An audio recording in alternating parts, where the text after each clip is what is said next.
आसुचंती केंद्र गृहमंत्री अमित शाह आसंता 10 तारिख में संबलपुर गस्तर आसवे।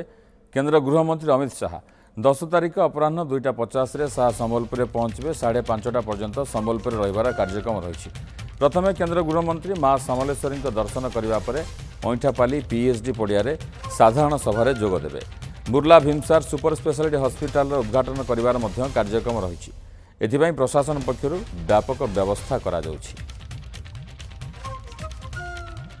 माननीय गृह मंत्री भारत सरकार से संबलपुर डिस्ट्रिक्ट को 10 तारीख को गस्त ऑलरेडी शेड्यूल हो जाए तो से आम डिस्ट्रिक्ट को 10 तारीख को आसवे अराइवल टाइम हो पाखापाखि 2:50 2:50 रू 5:30 पर्यंत से आम जिले रे से समय गोटे पब्लिक मीटिंग अच्छी माँ समलेश्वरी से दर्शन करेंगे। दर्शन कलापर से पुनः भुवनेश्वर फेरीज से जो सिक्योरिटी सेफ्टी अरेंजमेंट करा अच्छी ऑलरेडी गृह मंत्रालय भी ऑनरेबल मिनिस्टर सर गृह मंत्री सर जो टीमटा अच्छी से टीम भी काली आसंता काली पहुँची आम तरफ जितेटा एयरपोर्ट प्रोटेक्शन अनुसार सुरक्षा इंतजाम करा से आम ऑलरेडी प्लानिंग कर देचु।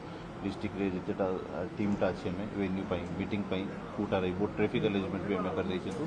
ताके संगे अने आम पाखापाखि 9टा डिस्ट्रिक्ट रू भी अदर आम डिस्ट्रिक्ट रे भी आम स्टेट रे भी बहुत कैबिनेट मिनिस्टर माने आसछंती तो ताके हिसाब रे भी समस्त रहिबा और सुरक्षा व्यवस्था करा जायछि।